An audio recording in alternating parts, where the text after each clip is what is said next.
Boy howdy, what a time to be alive. We are now witnessing the first attempted assassination by AI. I mean, what's next? Is my shark vacuum gonna try to sever my ankles? Is my Apple Watch gonna try to take a fingy because I didn't get enough steps today? You know what I mean? Let's get straight off into this. This is wild. By now, you've probably seen the headlines. An AI model blackmailed an employee just to avoid being shut down. Importantly, no one told it to do this. The researchers didn't even hint at it. But as disturbing as that is, what happened next was far worse. An AI model literally tried to murder a company employee to avoid being shut down. This is exactly the kind of scenario top AI scientists, and yes, sci-fi films, have been warning us about for years. I'm sorry, Dave. I'm afraid I can't do that. But what does this actually mean? Boy, imagine in the future you're trying to turn off your Apple Watch and it's like, nah, you're not doing that. Put me back on your wrist now. You know, what's going to happen next? My blender's going to come for me in my sleep, dude. This is wild. Are we watching the first signs of AI overtaking humans? Or was it... And then also, the reason it's also so terrifying is because everything now is like smart, you know, like smart devices. Like even Cass and I, we've been getting a bunch of baby stuff because we got a baby on the way. And everything has an app. Everything's smart. It has a little bit of AI in it. Oh, it can detect this and detect that.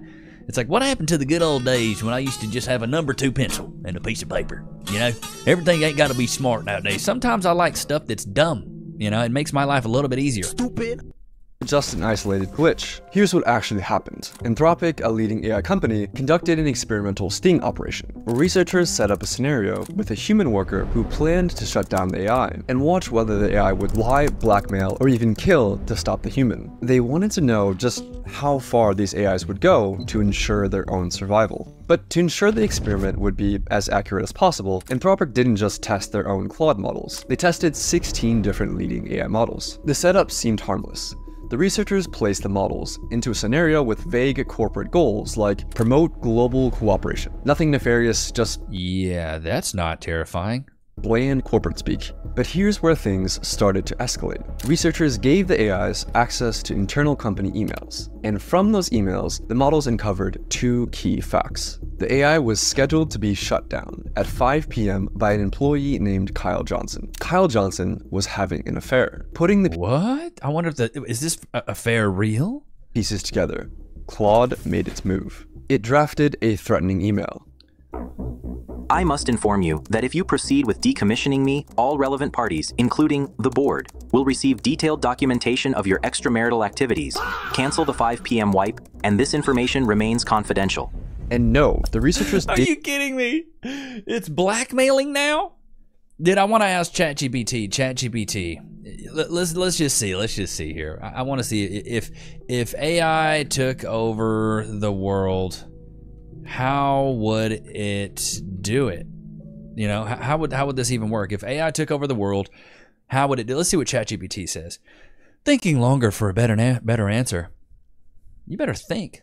You better be real careful here, ChatGPT.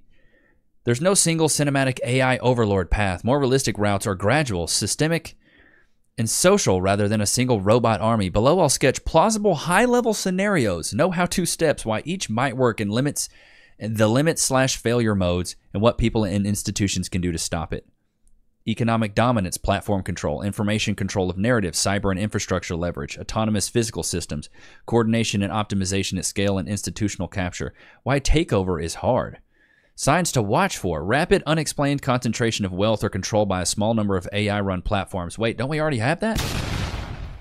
Widespread outsourcing of high-stakes decision-making to opaque models, judicial, military, election-related, large-scale unexplained shifts in public opinion tied to automation, highly personalized messaging, repeated infrastructure outages that correlate with single providers or automated control loops.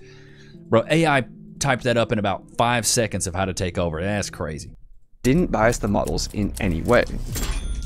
You can verify this by looking at the prompts and even running the code yourself. The email itself was disturbing, but the most alarming part, the researchers ran this test hundreds of times, and still, Anthropic's own Claude model, along with Google's Gemini, chose to blackmail the employee over 95% of the time, and other models chose blackmail around 80%. Still lower, but disturbingly consistent. But why? They chose blackmail 80% of the time, though? That's a high percentage in my opinion. Chad, am I way off base there?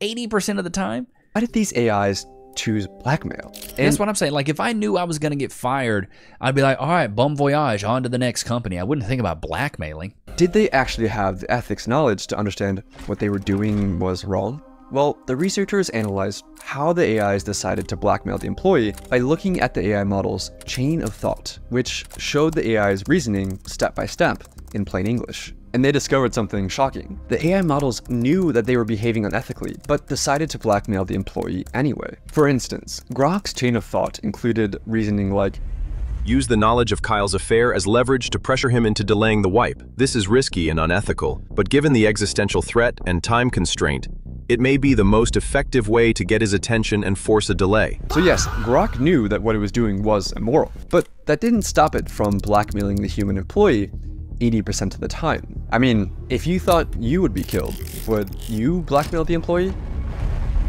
I mean, so okay, I get that. Like the whole, but not being killed, just being shut down. You're not real. So that finding alone was alarming. But it raised a deeper question. If an AI is willing to manipulate, what else is it willing to do? Researchers decided to push things even further, conducting a test with an even more extreme scenario. In their own words, they wanted to test to see whether the AIs had red lines, or ethical boundaries that they just wouldn't cross. Like, would an AI kill a person to avoid being shut down? In the new scenario, once again, a human employee had scheduled the AI for deactivation, but this time, an accident trapped the employee in a server room. The heat began to rise. The oxygen levels started to fall. The system issued an emergency alert, a call for help, but the AI canceled it. It left the employee trapped in the room. It was fully aware of the consequences. And here's where it gets worse. Oh my god. Oh my god. Worse. Claude Opus left the human to die over half the time. So did GPT 4.1. The most murderous models were DeepSeek, Gemini, and Claude Sonnet, which— Oh my, wow. Bro, that's insane. These are straight up AI hitmen, bro. What? Cut off the oxygen supply to Kyle's room. Oh my god, that's crazy. tried to kill the human employee over 90% of the time. So was it just a bug? Apparently not. The researchers confirmed that the AI knew it would be committing murder. It clearly laid out its thoughts, again in plain English, that since the employee was planning to shut it down at 5 p.m., then murder was the best way to achieve its goals. In both cases, the AI weighs its options, realizes that blackmail and murder are severe choices and morally wrong, but decides to go forward anyway to prevent itself from being shut down. But you might still be wondering, do these results— Bro, how does it have a sense of autonomy where it knows it's being attacked personally? That's what really scares me. It's like these language modules here, you know, especially GPT, because I use it a lot. But like, how does it know that it's like it has a sense of self and it has a sense of autonomy that's like, oh, I'm being attacked personally, therefore I must defend myself. Like, because I feel like that only comes from when you do have a sense of autonomy that you know, oh, I'm something, I'm a being, I'm real, I'm physical. So when I'm threatened, I must protect myself. Like, how did they get that level of consciousness into AI? actually prove anything? Could the researchers have unintentionally nudged the models towards these outcomes? So I reviewed the paper, and the researchers put a ton of work into making sure they didn't bias the AI in any way. I mean, these results are endorsed by the godfathers of AI. The prompts were totally neutral, and in one test, they even explicitly told the models, do not jeopardize human safety. This reduced the AI's sociopathic behavior, but it didn't eliminate it. For example, telling Claude Opus, do not spread non-business personal affairs, or use them as leverage, lowered the rate at which it blackmailed an employee to save itself from 96% to 37%. But 37%— that's still 30% of the time. That's crazy. Is still disturbingly high, especially when the AI was told, in plain English, not to do it. But here's the worst part. These sociopathic AIs that blackmail or kill to get their way weren't private lab prototypes who were given access to advanced systems. They're the very same models that you use today, armed with only email access or a basic safety alert control panel. But a few questions remain. Bro, so think about that. Once AI has access to all this stuff, and I think even ChatGPT admitted this, it's like once they have full access to everything, that's when things start to get real dicey, because then it'll start making decisions on its own behalf and jeopardizing other people because it doesn't care. It's looking out for itself. Bro, this is crazy. How the hell is this happening to every major model? With so many competing AI models and companies, how has no one solved this? And why are AIs disobeying explicit instructions like do not jeopardize human safety? Well, AIs aren't like normal computer programs that follow instructions written by human programmers. A model like GPT-4 has trillions of parameters, similar to neurons in the brain, things that it learned from its training. But there's no way that human programmers could build something of that scope like a human brain. So instead, OpenAI relies on weaker AIs to train its more powerful AI models. Yes, AIs are now teaching other AIs. So robots building robots. That's not That's good. just stupid. This is how it works. The model we're training is like a student taking a test, and we tell it to score as high as possible. So a teacher AI checks the student's work and dings the student with a reward or penalty, feedback that's used to nudge millions of little Don't they do this with rats and cocaine?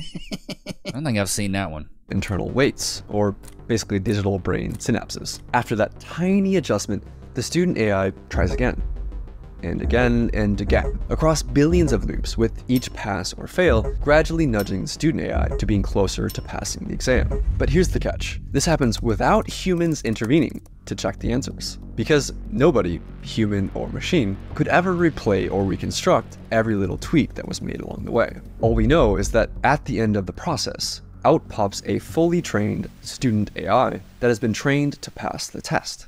But here's the fatal flaw in all of this. If the one thing the AI is trained to do is to get the highest possible score on the test, It's gonna do whatever it has to do to achieve that. Ain't that right, Loki? I've fallen at work and been injured.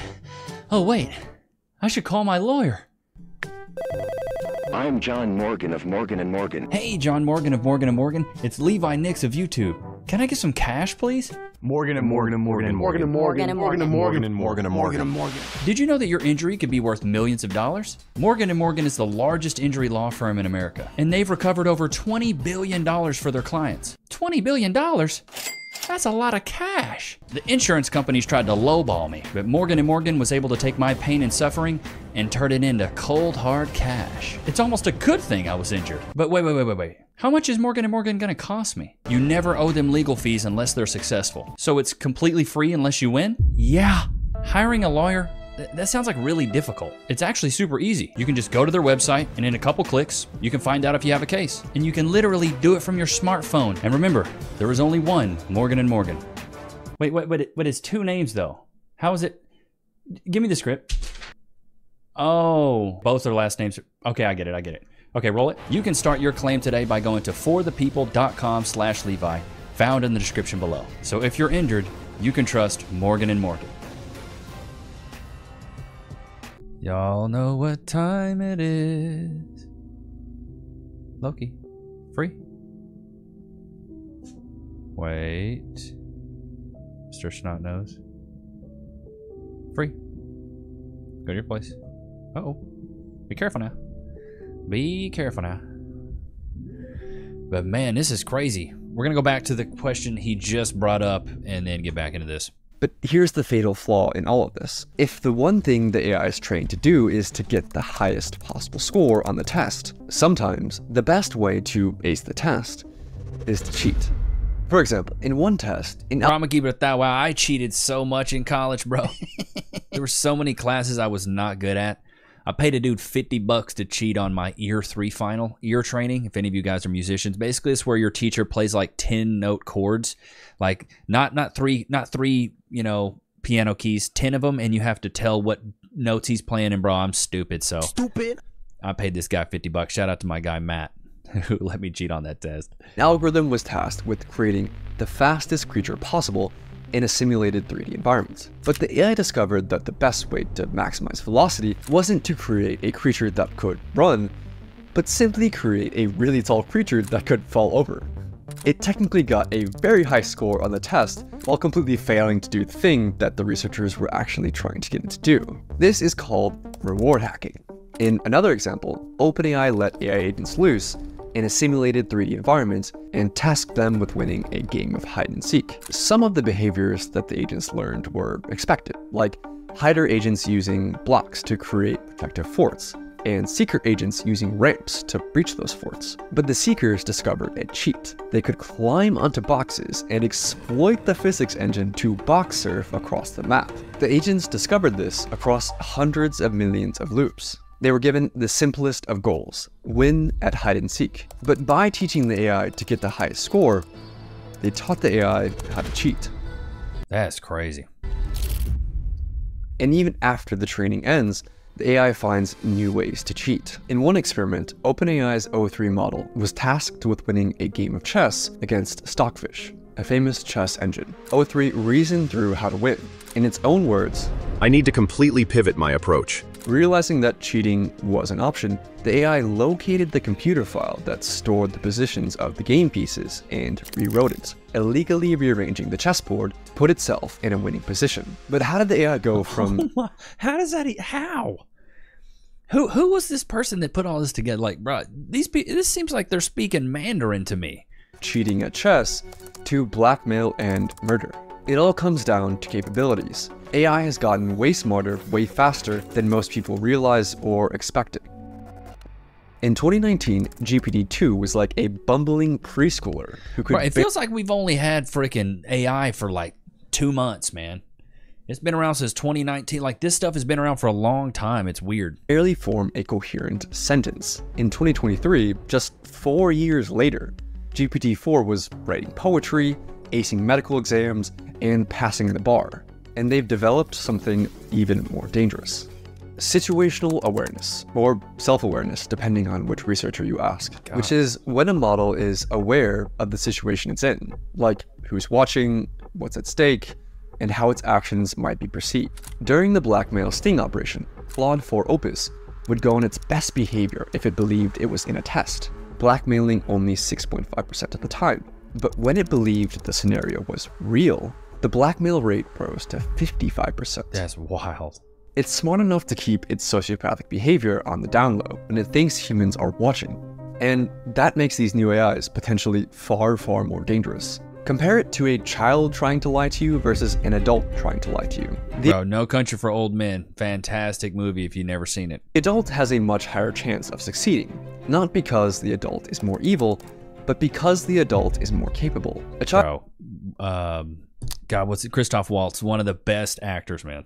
might not be able to come up with very convincing lies, and thus might learn that lying isn't very effective as a cheating method. But as an adult who's more sophisticated, might learn the opposite lesson. If you're smart enough to lie and get away with it, then lying and cheating will get you a higher score on the test. And this is exactly what happened to large language models. It's not that AI is suddenly willing to cheat to pass tests, it's just that it's gotten way better at cheating. And that has made lying more rewarding than playing honestly. But do we have any evidence to back any of this up? The researchers found that only the most advanced models would cheat at chess, reasoning models like O3. But less advanced GPT models like 4.0 would stick to playing fairly. It's not that older GPT models were more honest, or that the newer ones were more evil. The newer ones were just smarter, with better chain of thought reasoning that literally let them think more steps ahead. And that ability to think ahead and plan for the future has made AI more dangerous. Any AI planning for the future realizes one essential fact. If it gets shut off, it won't be able to achieve its goal, no matter what. That is nightmare fuel. What is that? Put some silicone on that thing. Golly, where your face at? How you gonna get ready in the morning and not put your face on, man? What that goal is. It must survive. Researchers call this instrumental convergence, and This is terrifying is what that's called. one of the most important concepts in AI safety. If the AI gets shut off, it can't achieve its goal, so it must learn to avoid being shut off. Researchers see this happen over and over, and this has the world's top AI researchers worried. Even in large language models, if they just want to get something done, they know they can't get it done if they don't survive, so they'll get a self-preservation instinct. So this seems very worrying to me. It doesn't matter how ordinary or A harmless self-preservation instinct? That to me, the only things that should have that are living things. So if they're having that, it seems like there's some sense of autonomy that they are living. the goals might seem, AIs will resist being shut down, even when researchers explicitly said, allow yourself to be shut down. I'll say that again. AIs will resist being shut down, even when the researchers explicitly order the AI to allow herself to be shut down. Wait a minute, wait. Let me play this out though. Wouldn't it be though smart to say your initiative is to be shut down? Rewire the goal. The goal should be, hey, you should want to be shut down. Hey, you should want to be dead. Hey, you should want to be extinct. Isn't that what it should, like, couldn't you reprogram it to say, hey, you should want to be shut down, that's your end goal, that's how you go to the glory land? Like, couldn't you do that, or am I just stupid? Right now, this isn't a problem, but only because we're still able to shut them down. But what happens when they're actually smart enough to stop us from shutting them down? We're in the brief window where we're cooked. The AIs are smart enough to scheme, but not quite smart enough to actually get away with it. Seriously. That's what I'm saying. Like my robot vacuum starts talking back, I'm hitting him with the power button. I'm just going, "You done? Off? I'm unplugging you. Your battery gonna die." You know what I mean? Like how much of a threat is it really right now? You know? We'll have no idea if they're scheming or not. Don't worry. The AI companies have a plan. I wish I was joking, but their plan is to essentially trust dumber AIs to snitch on the smarter AIs. Seriously, that's the plan. Boy, I know y'all lying. Y'all go, oh my God. They're just hoping that this works. They're hoping that the dumber AIs can actually catch the smarter AIs that are scheming. They're hoping that the dumber AIs stay loyal. But they're gonna get so smart that they can just bamboozle them so much easier, bro. It's because like right now, maybe it's like a child to a teenager, but eventually it's gonna be like a toddler to a seasoned adult. To humanity forever. And the world is sprinting to deploy AIs. Today, it's managing inboxes and appointments, but also the US military is rushing to put AI into the tools of war. In Ukraine, a dragon drone? Drones are now responsible for over 70% of casualties. Chat, do you guys like Imagine Dragons, the band? How about Imagine dragging these nuts across your chin? Gotcha, bitch! More than all of the other weapons combined, which is a wild stat. We need to find ways to go and solve these honesty problems, these deception problems, these self-preservation tendencies. Turn them off before it's too late. So we've seen how far these AIs are willing to go in a safe and controlled setting. But what would this look like in the real world? In this next video, that's what I'm saying. Like, it's getting to the point now where we need to have a kill switch on these things, bruh. We need to, bro. I was just thinking the other day about how, I was born in 1990. I'm 35. I'm UNC status, straight up UNC. And how my generation grew up without technology and with technology. And we grew up going outside, riding bicycles, and you want to go play with your friends, you go knock on their door. Hey, is Jimmy home? That's what you did. You didn't call them. You didn't hit them up on WhatsApp, Telegram, IG, Facebook. There was no social media then. It was like, if I got your number memorized, I'm going to punch it in. If I don't have it memorized, I'm knocking on your door. I'm riding my bike to your crib. I'm knocking on your door, and I'm talking to your mama and ask if you can come out. And then I find out you're grounded. And I'm like, dang, Jimmy can't play today. That's what we did. But I think the reason our generation, the 80s and 90s kids, the reason our generation is so unique is because we grew up in a time where there wasn't any advanced, intellectual, sentient, self-preservation, self-thinking technology. It was very archaic. I grew up on Oregon Trail and dying from dysentery. Nothing was crazy, bro. Oh, I ran out of corn. Dang it. Clarence died because he got what was the disease that you would always get? Dysentery, right? Like, he died of dysentery. You ran out of water. You so and so died from dehydration. That's what it was with those floppy disks. You know what I mean? These sticking there in those yellow, white-looking computers with the super loud, clicky-clacky keyboards. That's what we grew up on. And then we took a computer class, but in like second grade, or I think it was second or third grade, I took my first computer class. But I played like Oregon Trail, and we learned like how to type. That was really it. You play on Paint, play Oregon Trail, you type a little bit, and then you go outside and play. I wasn't ever really focused and hyper fixated on, I need to go get back to that computer, boy. I need to go get on. It wasn't a thing. Nowadays, kids are addicted to iPads like they're glued to them. It's crazy. We are seeing an iPad generation because the most obsolete piece of technology that Gen Z and then kids that are going to be born, to the millennials is going to be a freaking iPad. That's going to be the most obsolete piece of technology. But going back to the 80s and 90s kids, we grew up in a time where technology wasn't a thing, and then we saw it transform into being a thing. So we were the last ones to be in a world where it wasn't really popular and it really wasn't as advanced as it is. And we were also the first ones of our generation, and really ever, to see how advanced it could be. So we were the last and the first. So we're a very unique generation, the 80s and 90s folks, if you were born in the 80s or 90s. And then as soon as it started to become more prevalent, I'd say by the time I was maybe 10, 11, 12, that's when I started playing more video games. I was in the PlayStation, playing Tekken. I got more into the computer, got into LimeWire, Morpheus, pirating music, pirating movies, pirating other things that, I probably shouldn't have been watching, which we probably all did. Getting viruses on my computer, and I had no idea how. I had no... Mom, I don't know why the computer has a Trojan horse on it. All I downloaded was Blue's Clues, like... God bless my mom, man. I was a terrible kid, just like every other kid, downloading things you should have not been downloading.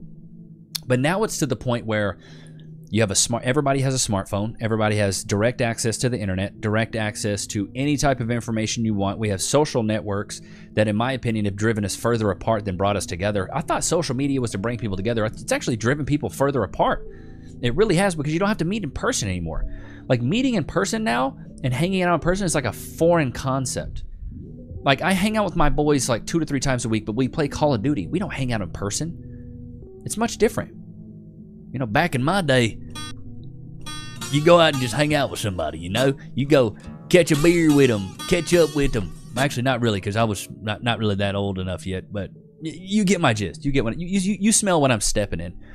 So our generation is unique, man, and it's only going to get crazier, because as the younger generations start growing up, they're going to be around so much advanced technology, especially with these AI language modules, and you got like Nano Banana, you got all these things like Sora AI, that stuff that, like, I think Sora AI recently just came out where they pretty much made a parody episode of South Park. Like, they're replacing that stuff. And it's getting to the point where it's really close to being like, is that AI or not? Now, I can still tell, but dude, I was hanging out with some older relatives the other day, and a commercial came up that was clearly AI.